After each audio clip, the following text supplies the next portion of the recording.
going to, it's up to you. We could go straight to the pastor, because I know what you normally sing about is what the pastor will be talking about. Okay. Okay. I'll start off. Okay.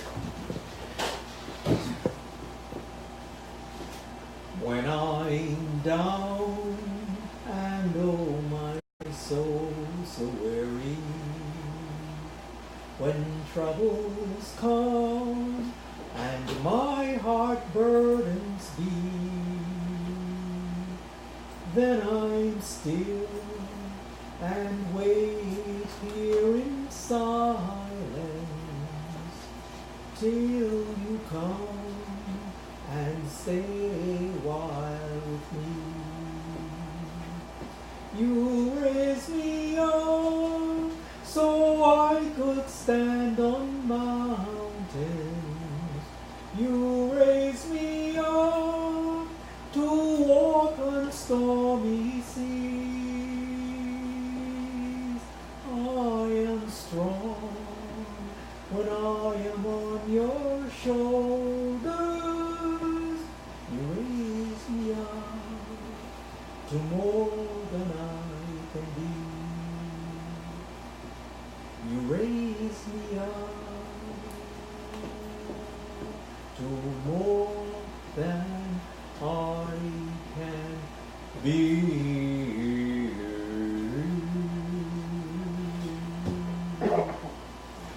All right, thank you, Dr. Richardson. You're welcome.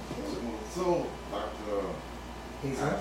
Or Hazel, how does us working normally we give a little history about yourself, Yes. and then we'll jump into your book. Okay. So, where you were born, raised, the different schools you went to, how you became the doctor, and then the second half an hour we'll switch into the book. Okay, wonderful.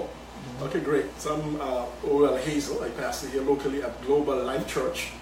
I hailed from St. Kitts. I grew up in St. Kitts, but also was schooled here in the Virgin Islands at the Wayne Aspinall School, Lincoln School.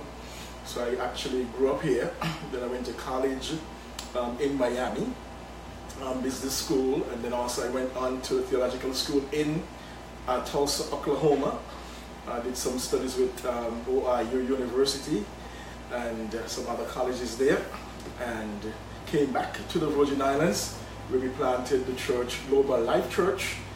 I was privy to work with here, LNC Milliner. He's the one who actually turned on the positive note.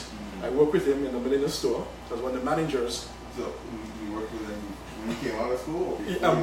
When I came out of school, yes. When I was an adult, out of school, finished school, high school, everything. And so he showed me, he said, come son. And he took me to his office, and he had all these books in his office, you know, Think and Grow Rich. And he showed me, he never loaned me one, but he just showed me, and I took note. And I said, okay, I understand these books, maybe they're dear to him. But I took note, I said, okay, I'm going to buy every one of those books. Wow. So in my library today, I got all those books and maybe more. So before we go, you're an adult already, I want to jump back to being a young person. When you were a youth and you were going to Adelita Cancrine and the various, and which high school you went to, Yorkin or Charlotte? No. And then I went back to St. Kitts to finish my high school. Let's talk about that a little bit.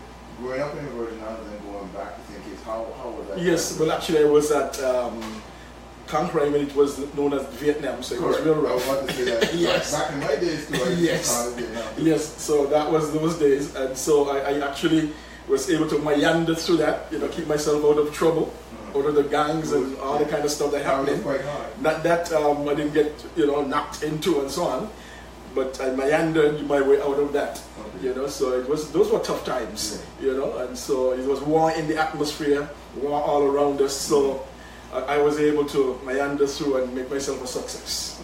Dr. Richardson? Yes, thank you very much. Good afternoon, Mr. Hazel, yes. Dr. Hazel, whom I know. It is interesting to note that you indicated that you had spent some years here in the educating process, and then you went back to SKD, Sugar City, or you went back to what people refer to as St. Kitts. Did you spend any time on Nevis? Yes. Okay, the reason I'm asking is, I come from a long line of educators, and one of my uncles was a headmaster there, and his aunt was the headmistress at the school on Nevis.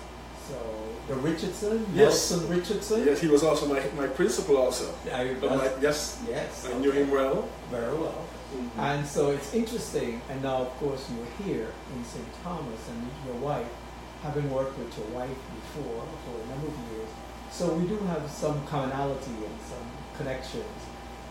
One of the things that I wanted to point out was that when you said you're ORU, for those persons who may not be familiar, although everyone should, that's Oral Roberts University Yes. in Oklahoma.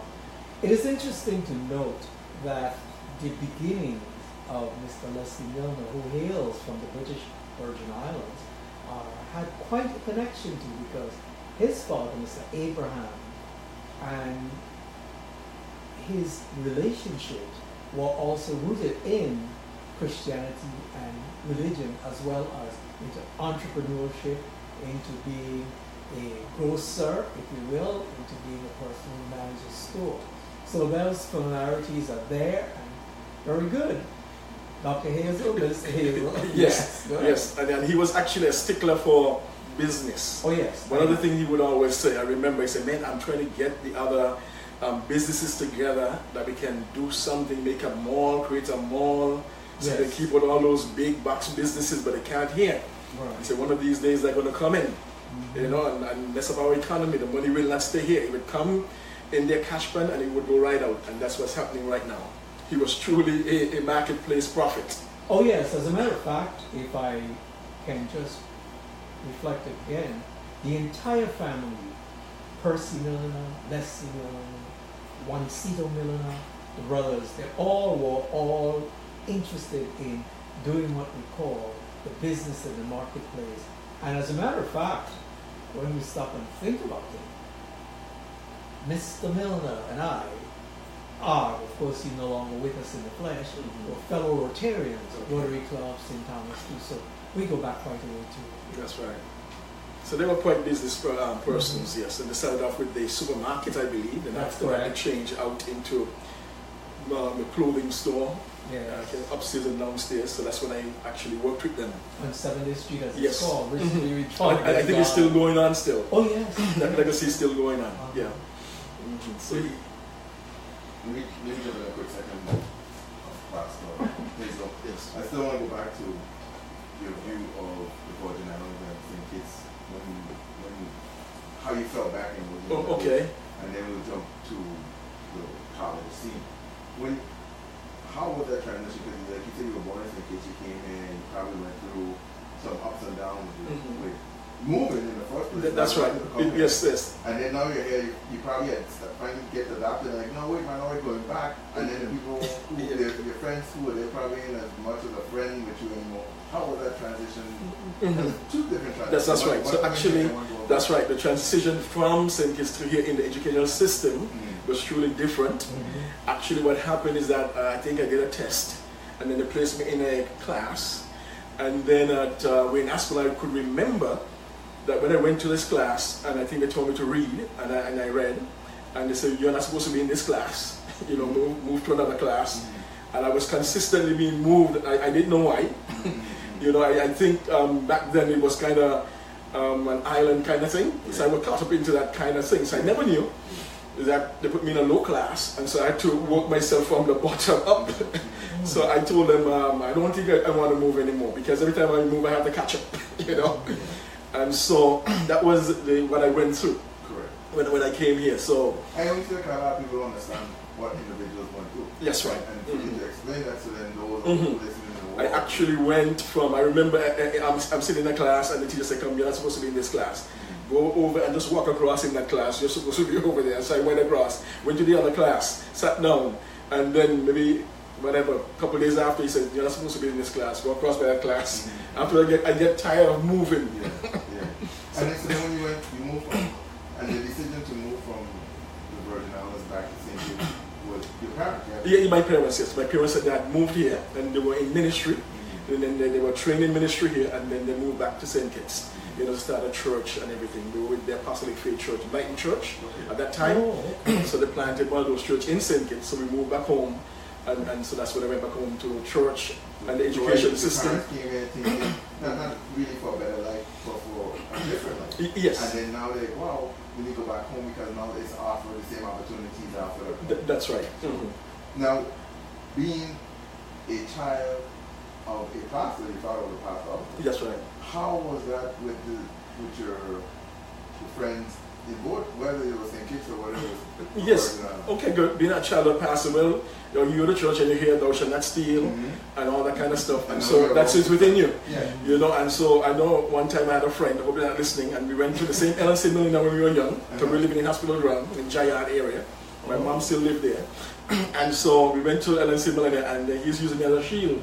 But I know they have a glass with it to see, and I know they had cameras and so on. So I said, I'm not going back to the story with this guy again, because I'm not going to go down with him. You know? And that's what I wanted to bring.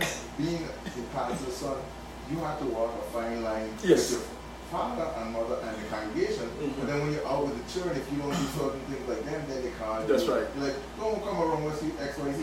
How was dealing with that?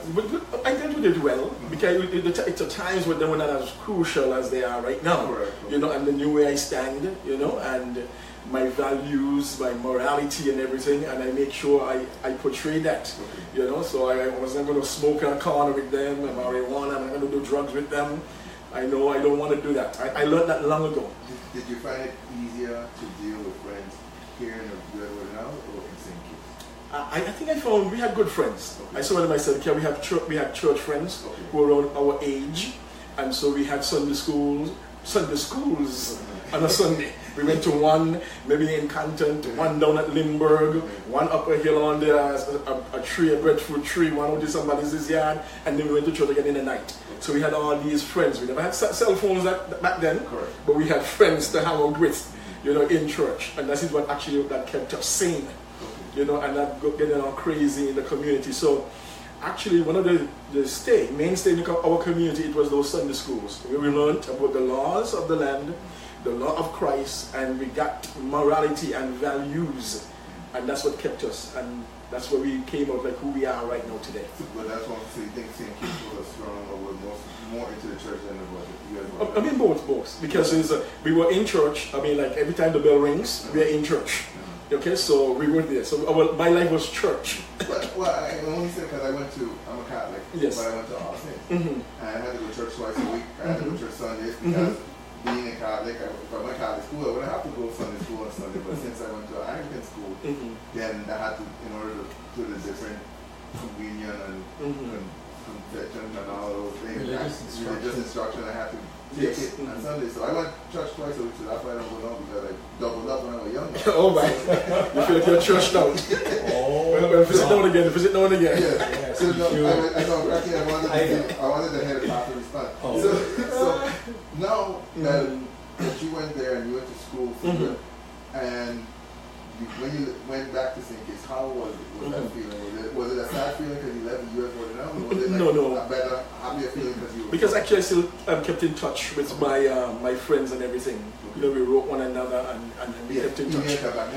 No. We were pen pals, you know, we wrote and so on, sent little cards, pick up a card, just write something, hey man, what happened, and we share one another, you know, pictures and all that kind of stuff. So that's what we did. Yes, I would like to ask a question that for many persons it may seem, well, what difference does it make, but it does. And the question is, St. Kitts is a much larger island than St. Thomas, but my question really is, where in St. Kitts, Sandy Point, Bastia, Newton Ground, Halfway Tree, where are in St. Kitts specifically were you based? Yes, actually we were based in Palmetto Point, and in the parish of Trinity. Okay. And we have a boast there that we were able to produce 2 governors. The first governor, Sir Milton Pentonville Allen, okay, and then Sir Innes, he has passed away, both passed away. Okay. And so Pentonville Allen, he was our family, so I lived with him until he passed away while he was a governor. And then I learned, he had a lot of history books, I read a lot of them, the history books, and he actually was a self-made kind of guy. He actually left the parish of Trinity, went to New York, and he was a window washer. By day, in the night, when he got off, he went to the library and he read books. And then he went to Dale Carnegie, he told me, by night. Like it was like a college, like a free college, or maybe they gave a donation or something like that. Yeah, way back in the day. Yep. And he became a motivator. Here then another motivator. And I tell you, he came back to St. Kitts, and when he came back to St. Kitts, he became a writer for a newspaper, okay, from the grassroots. And maybe he got out of Standard 3 or something like that way back. As a matter of fact, the Carnegie Foundation has been very instrumental in helping persons, particularly the one book which comes to my mind is entitled How to Win Friends and Influence People. The Carnegie Foundation has been very, very productive in that. When you join with the Carnegie Mellon, and so I follow that quite well. Yes, and so he came back to St. Kitts, Milton Allen, being trained by the Carnegie Institute, and then he became a writer for their paper, the Labor Department, and then after that he became the first governor. After they stopped sending in the British governors, he became one of the first native governors of the land. Okay. I mean, that was powerful, and he was self-taught, pushed himself, motivated. So I grew up around this kind of thing, so I just can't be lazy. You know, so. And then, when you moved back to St. Kitts, then from there you came back to the Virgin Islands? And after that, yes, when I finished school, then I came back to the Virgin Islands, and then I just spent a few time here, and then worked with LNC Millie for a little while, and then afterwards I went off to college. And that's when you went to Miami? And then I went to Miami, and a business school. Then after that I came back, got married to my sweetheart that he knows, Dr. Richardson knows, and then I went back to school again. And that's when you because I really didn't want to be broke on the streets. So I said, I said, man, I gotta study, this is the way out. But so you went to Oklahoma, and that's when you made your major? Yes, in theology, yes. So I did business in Miami, and also so when you did business in Miami, you wasn't sure if you were going to be a pastor? Well, actually, I knew, but I needed to get that kind of business acumen under my belt to know how to relate in the business arena and all that kind of stuff in the area of investment and all that kind. I don't want to be broke, disgusting, and sorry. So I need to know the lingo of business. So your sociocultural milieu was well fortified. Yes. From the very beginning, his early stages. That's right. That's interesting. Good. Wonderful. So I surround myself with positive people, right? You know, who would motivate me, and I see what he has done with these people and there's some of them, I know some of their stories, some of the politicians, these are great politicians, who actually studied from the lantern light that came into their house. The light pole outside, and they would just tilt the book, and they would read it. And these guys became world history makers and world shakers. And so we have the light in our house. I mean, right now, we're supposed to be geniuses with the kind of technology that we have. Well, you know, it's interesting because if one were to take a look at the library books, there's a sticker which is usually in the front of the book, just ahead of the flyleaf page, and it says, "A million candles have burnt themselves out, yet I read on." And so many persons who are great leaders and who were great leaders said they read by candlelight or by firelight, but nevertheless they read. Yes. And reading enriches, nourishes, and furthers one's understanding of things. So that's very interesting. That's right, that's right. And now we have a revolution that, I listen to books being read to me when I'm driving. You know, I put on Siri on my phone, and I can listen to a book being read to me as I drive. Yeah. I mean, that's powerful. Kindle does that too. Yes. You need to take a quick commercial break, and we'll be right back.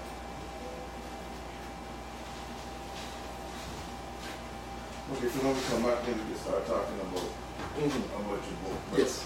We could do that. Inspiration.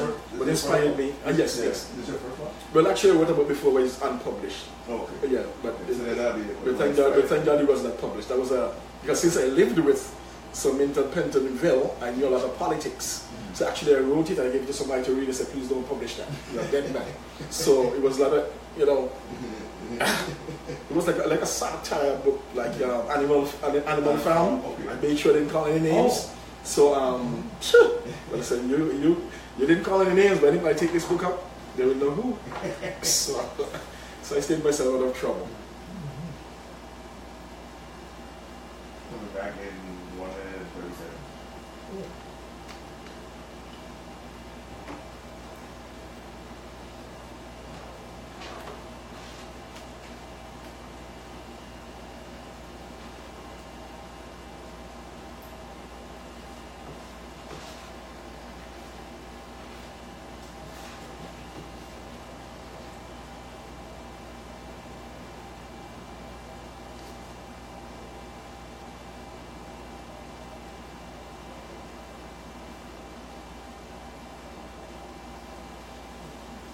It's the highlight of my the book on Dr. Richardson. I have the first chapter is Store Up Your Dream and Desire to Succeed.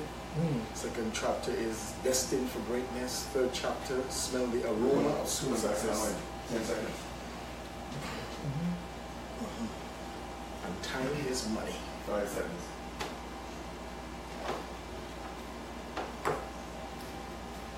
Thank you so much for staying tuned to 90.9 FM. This is Boschulte along with Dr. Leonard Richardson. and our special guest today is Is Dr. Hazel. Pastor Hazel. Go ahead, Dr. Richardson. Dr. Hazel, Yes. there's something that comes to my mind. The time about which you will speak and what was happening then in the Caribbean, we find that there were three persons, particularly in terms of the political arena.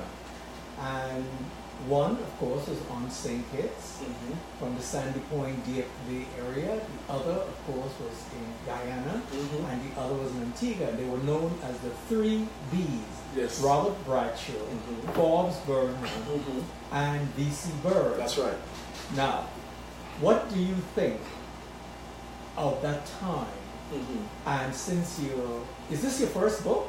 Well, I had one before, unpublished. Okay. Yes. And what happened? You didn't want it published? No. Somebody told me not to publish that. Oh. It was too political. That's why I raised the question about the three Bs. That's right. You see? Okay, yes. But these guys were trendsetters, Oh, yeah. history makers. Oh, yes. And there were with that there were people who moved the labor force, the people, That's you know, right. to recognize that you got to get off of the plutocracy idea and get onto another idea that the people and building wealth and working for yourself, because the people were like sharecroppers That's who correct. worked on the field, and then they still had to rent the land from their master, and maybe give the master back some of the same food that they grew.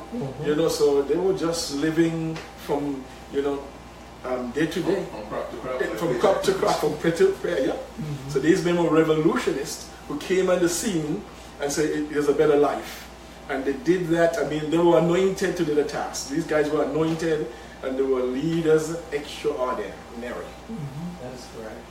Yes. So, about your book, what inspired you? What actually inspired me to write the book, Sweet Aroma of Success, 7 Motivational Guidelines to Success, and I wrote it. I had more things to put in, but I started going to keep it lean and sweet so you could read it. One guy told me, man, I read this book, and I was so excited. I read it again, and I was so excited, and I read it again. I said, okay, good. And so I said, man, I wanted to catch him to bring him with me. But I actually wrote this because, you know, I also taught in the school system and kids were so negative. You know, I said, man, they need something. We need a class, you know, and positivity to teach something to motivate these kids, you know, to greatness. And this was born out of it, okay? So that you could succeed. It doesn't matter where you came from. If your mom or your dad they were diggers, you can rise to the top, okay? Do not stay there in the ditch. You can get out of the ditch. Make something of yourself, okay? If your family gave you an empty wallet, you're the one, you should fill it. Because, you know, we live in the day that everybody say, oh, my mom was poor, we live in the ghetto, we live here, we had a handout. But if your mom and your dad and your grandma and everybody got you in poverty, it is your job, that's listening to us right now, to fill that wallet and get to your mom and dad out of poverty, and then you give them a check. Say, Mom, this is it. A better day is here. And you said you found that the children, was the children bored? boats and kids UFDI in America? All over. Negative. It's on Amazon actually, and people could just go to Amazon and put my name in, Oral Hazel, or just put in Sweet Aroma of Success, and they could get it on their Kindle, and so they could do that. But it was born out of St. Kitts. You've been all over. Yes, I've been all over. Yes, I've been in Trinidad, St. Martin.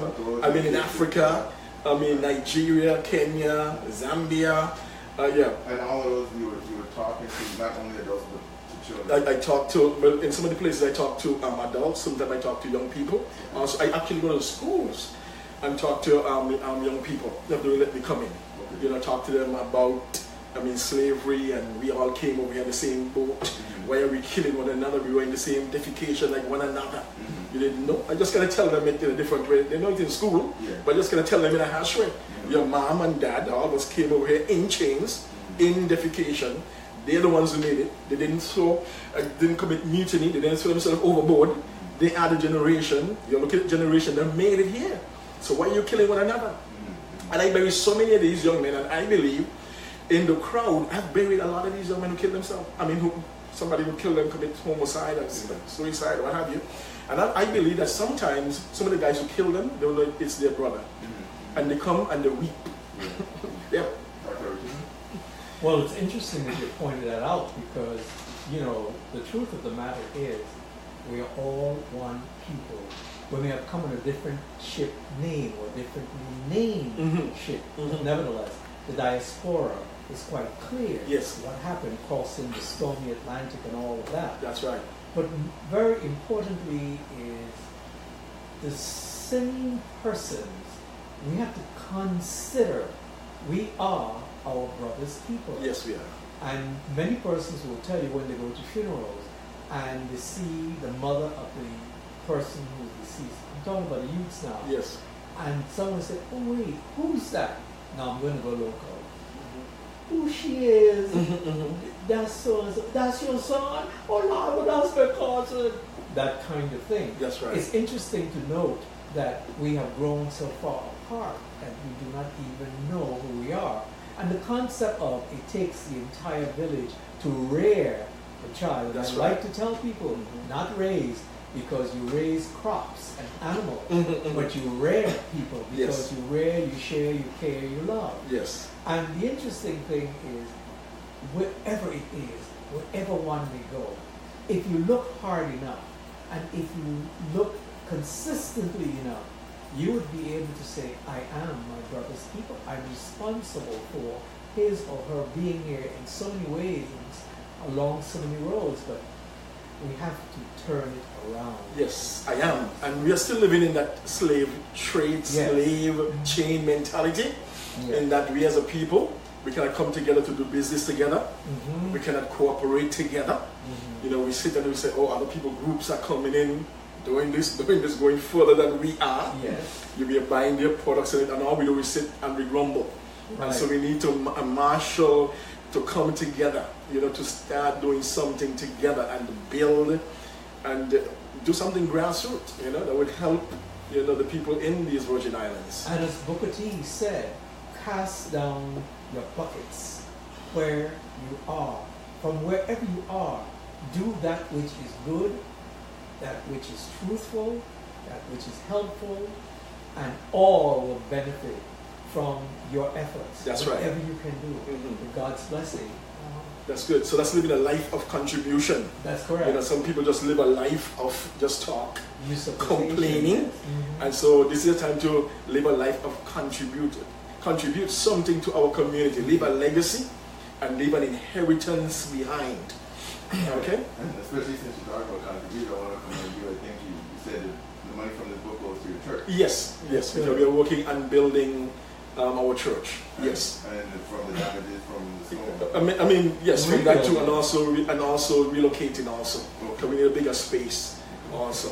Oh, cool. So give us a little history of your church so that those listening, and after that some time and stuff like this. Okay, wonderful. So we began in Global Life Church in December of 1999, and we planted Global Life Church here in the Virgin Islands, and it's a family church for both male, female, and young people. And we've been going well, going strong empowering the people.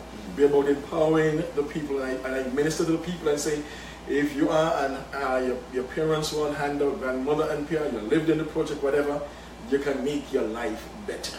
Okay? And also contribute to someone, and also put out a helping hand and lift someone else up. And I'm about leaving a legacy and an inheritance behind. Because if the next generation comes and you leave them a legacy and an inheritance, their life will be better. They will be that the struggle will be over. They will rise. You see, so it's time for us to rise. When the tide comes in, all the boats, they all rise. So it's a time for us as a people to rise. Rise educationally, and also we are to rise politically too. You know, I believe I'm a little mini politician, but I don't want to get too deep into it. Okay, go ahead. Go ahead, I'm sorry. Good. And I believe that in the Virgin Islands, we always think about taxing the people. That's our paradigm, our thinking. We need a road taxes. So our gas is taxed, telephone is taxed, cell phone is taxed. You get a car to rent is taxed. So they're coming to us. Whopper bill is taxed. You understand? So how much more tax are we going to be paying? So I need an economist to really do something to see how are we overtaxed. I believe that we're overtaxed. I don't want to get into politics now, so don't send me any tomatoes. But there's another paradigm. Other places are giving their population checks.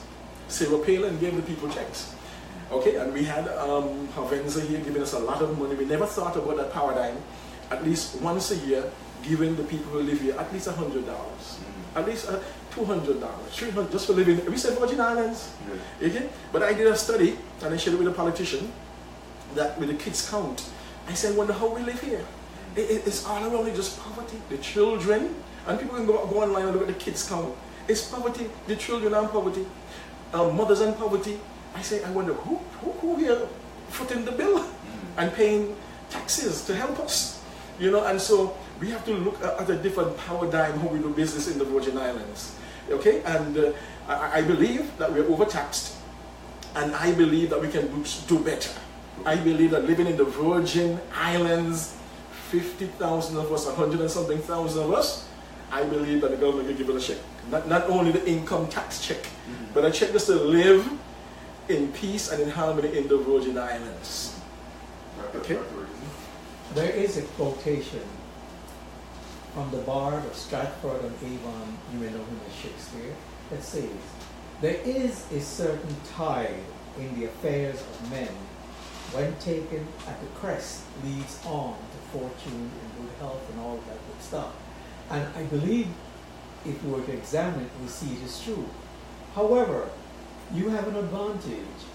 Your brother is also a minister, is he not? Yes, he is. And you come from a long line of ministerial persons. That's right. So therefore, you are well fortified. What recommendations would you make? One, your kindles will do well for the persons. And what recommendations would you make to persons who are similarly aligned or similarly inclined to help the people? Because, you know, the whole business of the ladder, each rung leads higher and higher. That's right. And you are to reach back, not just you, all of us, reach back and give a helping hand to he who comes after us, so that his climb would not be as difficult. Not crab in the barrel syndrome, but to move up one rung at a time. One of the things my father used to say when we came home, he would say, where's the homework? Bring me home. He didn't ask us if we had homework. Because if he asked us if we had homework and you were so crazy or so maligned to say, no, you didn't have any, he would give you some. And he didn't want what he was going to give you. So he would say, bring your homework. And he would go over. Now, of course, as I pointed out, my family come from educators also. But the point is, each one, teach one, each one, help one, reach back and pull up the other person. Then we all can succeed and we all can move forward. Because poverty and wealth, many people will tell you they're relative terms, but you know when you are catching hell, from the expression, and when you are in poverty, no one has to tell you. You sense it, you feel it, you taste it, you see it, and you smell it. The sense data will tell you that. So what would be a good way for us collectively as a group? Now we've just gone through a traumatic experience, a storm. What would be a good way collectively for us to move to help each other? Okay, I think first, I guess some folks need healing. Some people might say, Correct. oh, well, I'm okay. But first we need healing, spiritual healing. You know, we have to exhale and inhale. That's correct. You know, and just say, God, I have to go on. We must go on from here. I'm not going to stay, my roof might be off, but I'm not going to stay here just looking up in the sky. I got to put it on. Okay, so there must be a time when you say, I have to start working, mobilize myself to do something. And so therefore we have to awake ourselves physically, spiritually, mentally, and so mobilize ourselves back into that area. It's not easy. It might be easy to say, but we have to mobilize in, and then also we have to participate in our own rescue. Sometimes we like to depend upon someone else. And the thing again, thinking about outside the back box, I think that even in the Virgin Islands, we should have, and this is not politics, it's about just way of life. We should have a part that we can also help people. There are businesses, I spoke to some business people, I said, man, I'm struggling. And they said, we should have a part, not only the federal, and they said we've been rejected by FEMA, SBA, and everybody else. So we should have a local part and say, I know you're a good businessman, you pay your taxes all the time. Here, take that 10,000, take that 5,000, you were rejected. So we know that we're going to have another storm, maybe tomorrow, down the road, the next 20 years. So we have to save, you know, to help people. Right. Because they're going to be in a dump, and we're getting hit to left, right, and center by insurance and everybody else, and so we're going to need help. So we have to start helping ourselves.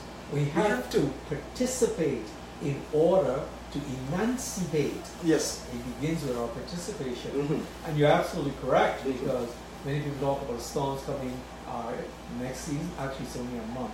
Yes. A couple of weeks. Yes. According to the persons who are the meteorologists. But the bottom line is, we know we are in a belt where storms occur. Now, we're not going to talk about whether or not they are actually high altitude atmospheric resonating projects, which are created by man, by seeding the clouds in the atmosphere, all kinds of things, or whether or not these are caused by the kinds of actions that are universal. You know, we call those hurricanes over the eastern side of the Pacific, they call them monsoons, tsunamis, whatever. We have to participate in order to emancipate ourselves and pull ourselves up in order to move forward. That's right. And as being a pastor, and I know that you see a lot more people than I do, and a lot more people confining you than the average citizen. What are you finding out from the different individuals that have been through the two storms? What's their main fears, and is there a way that you get around what they fear and try to inspire them? That's right. I mean, being a pastor, it's a spiritual job. Yeah. Because we are closer to the people than the governor. Right. You have to make an appointment to go up to the White House. And the senators. So we see them every Sunday. We see our parishioners. Not only every Sunday, but I know and during the week. And you could be. Actually, when I met you was when Patrick, my cousin, had the funeral. Of his, yes. So people always stop you. So that's you've right. been there. I gotta guarantee people. People talk to you. When you go to the grocery store. So I know when they stop you like that is one-on-one. I agree with you on every Sunday when people go, it's a congregation. That's right. But I know the amount of people that you have to see. Does it ever get a burden on yourself? Well, actually, when I do it, that's why we have prayer. Okay, that's why I pray. So I release the burden to Him, because if I take on all that stuff, I mean, I would be out of it. So I learned to share it with me, and right on the spot, if I can solve it, I solve it. I say, I'll pray over it, I'll give you a call. You know, but it's a lot of things, because they will say, Pastor, I haven't received my insurance money as yet. Or the insurance came and they called me and said, oh, somebody died. The insurance adjuster died. And then they're going to send another one. So it's all these stories you're getting. You know, and they'll tell you, I got no money yet. Well, I applied for the roof, I applied for insurance, and none came through as yet. But I tell them, keep pushing. Keep pushing. That's why I want to know, as a pastor, you deal with the people all the time. Yes. And you hear the stories, and you hear the hurt. Yes. And you go through the crying and stuff. Yes. So I am just shocked, you as a pastor, like you said now, so you gave him the ball. That's right. Because I know that's a lot to take. Yes, and I prayed to it. I said, okay, Miss Sally Sue said, she's going through a crisis now, maybe in her marriage. But we have roofs up, but they still can go through a crisis in their marriage. So I just said, Father, help Sister Sally Sue, as she goes through this crisis, and bring an end to this whatever melee she's going through, and pray. So I really can't take it. It's God's people, but I'm like Moses leading the people. So so I take their burden to God and I release it. As a pastor who goes through the community and an individual, let's use me as an example. And I say, okay, I don't go to your church, but I came to you. You still would accept and listen. Yes. We have a lot of that because sometimes people get into dangerous situations and they don't want to go to their pastor or their priest, and they say, hey, can I meet with you? I say, okay. I meet with Limburg under the shop. Meet someplace and we talk. Is that everything's at the office? And meet on the beach. And we talk. So, because we're running out of time, but give the people the name of your church again. I'm at the church, where it is, and then the times that you have. Good. So where we are right now, we are at Global Life Church, and we are at 5-2 Estate Rapone along the Weymouth-Rima Highway. And we are there at 11:30 a.m. every Sunday. And you could come by and you could. We are also on YouTube. Just put my name in on YouTube. I'm on Facebook. Put in Oral Hazel. I am Twitter and I'm LinkedIn. I'm all over. Just put my name in and you'll see either a blog, an article, preaching, teaching, doing something online. Yes. Yeah, and then, so that's the best ways to contact you is go. Yes. Okay. Just wanted to make sure so that the public could find you. One last question before we go. I noticed you let Dr. Richardson go and then I'll follow. Okay. So my question is that I see that you've been all over and now that you're on Facebook and stuff, because not only America and Africa and throughout the Caribbean. If anybody wanted to speak to you or wanted you to come to their church or something, just contact you. Yes, they could contact me on our website too. I have a website, www.oralhazelministry.org. They can also contact me on Facebook. Just go to Oral Hazel, ORALHAZELL. And remember, this book is on Amazon, and we're streaming live right now. Amazon, just go on Amazon and you can download it to your Kindle. It's just $7.99. That's each one is about 2 or 3 blocks for our church building. That's right. Look at the $7 and change. Yes, for Dr. Hazel, but for the church. That's right. And they're trying to rebuild, and everyone always. I had some classmates during the storm that it was like sending out kind of items, and I was like, "You sending items that we have here already? All like cereal and peanut butter." And I said, "We have that. That ain't what you have to worry about." So, stuff like what you do, that pastors do, and actually the hospital, stuff like that is what I think people in the States should have really focused their activity on than really sending care packages. To me, an individual should be prepared. And if they're not prepared, then the first place they should go to the church.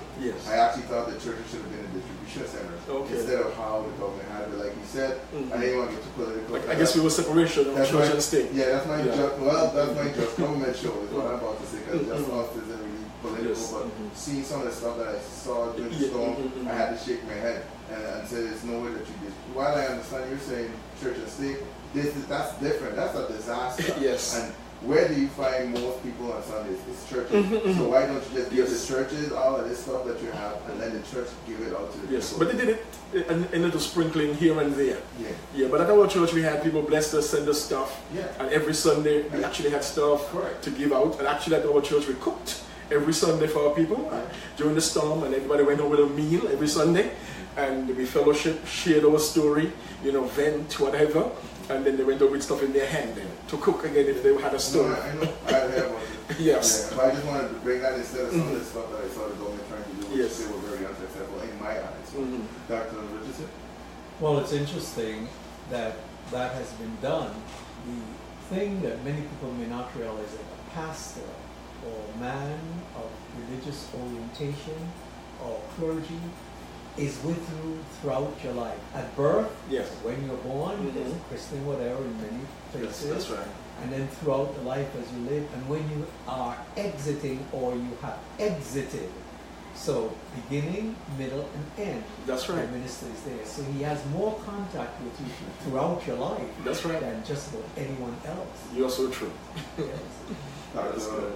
Pastor Oral Hazel. Thank you so much. Well, thank you, Larry, for having me here. There is no And problem. Dr. Richardson also. It was surprised to see Dr. Richardson. Yes. You were surprised? So yes, and you was on good ground. Oh, yeah. He was going to take good care of me. Oh, yeah. I want to tell the listeners, stay tuned. We have another guest coming on, so don't change the dial. Just hold on for a few minutes. That is correct. Thank you, sir. It's a blessing. So, thank you. Appreciate it. Good. Thank you, sir. It was a Give my pleasure. best regards. I will. For,